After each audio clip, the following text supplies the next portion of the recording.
Hi, my name is Lexi, and today I'm going to teach you how to do a back squat and a front squat.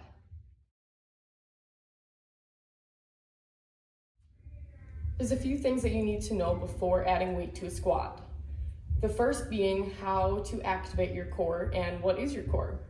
So a lot of times people think of your core being your main six-pack muscles. It's actually a lot deeper than that. The job of our core muscles is to give support and stability to your spine so you don't have back injuries. So how we activate our core is imagine drawing your belly button into your spine and holding it nice and tight. Okay, so you should feel like it's a corset sucking you in. If you feel that your abs are popping out, you're probably doing it wrong, right? So keeping everything nice and tight. The next thing would be when you do a squat, you need to make sure that you stay on your heels. A lot of people like to squat and kind of come forward onto the toes. That's gonna be very hard on your knees. So we need to sit our hips back like you're reaching for a chair. You should be able to wiggle your toes when you squat. That's how you know you're sitting on your heels. And same thing when you come up, pushing through your heels, squeezing your thighs, squeezing your butt muscles. The thing that I tend to see that people do wrong with the squat is the position of their knees in relation to their hips and their ankles. They tend to bring their knees in. That's going to be very, very hard on your knees, and a lot of the times will create a knee injury. So what I like to think about is bringing our knees straight forward, keeping them in line with our second toe. Next thing is talking about the depth of our squat.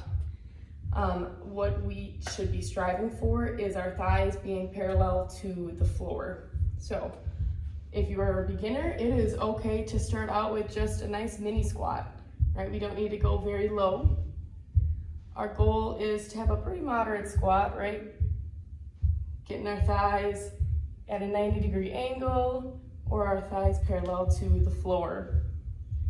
If you're a little more advanced, you'll notice people like to go a lot deeper with their squats.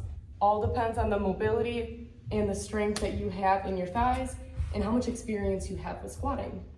Another thing to look for when you are squatting is the angle of our spine and our neck.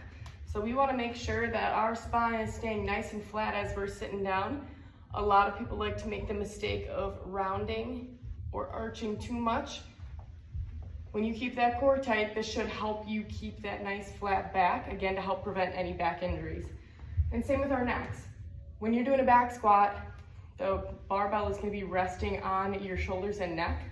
So a lot of people like to look up that high, which again will injure the neck, or do the opposite, look low. You should imagine looking straight forward. So you're keeping a nice neutral neck and a nice neutral spine as you do so. It should feel very comfortable as you're squatting. Like I said, today we're going to be focusing on a barbell back squat and a barbell front squat. The only difference between the two is where you place the bar. So here's our barbell. We're going to start with the back squat. With the back squat, you're going to have it on top of your shoulders, making sure that you're not putting it right on a bone, either on your neck or on the bony parts of your shoulders, trying to find that nice meaty tops of the shoulder. Okay, so now we're going to go through all the steps. So let's start by keeping our weight onto our heels, drawing in my core, keeping my back nice and flat as I sit my hips down, trying to get parallel to the ground, and pushing through my heels to stand back up, squeezing my thighs and my glutes.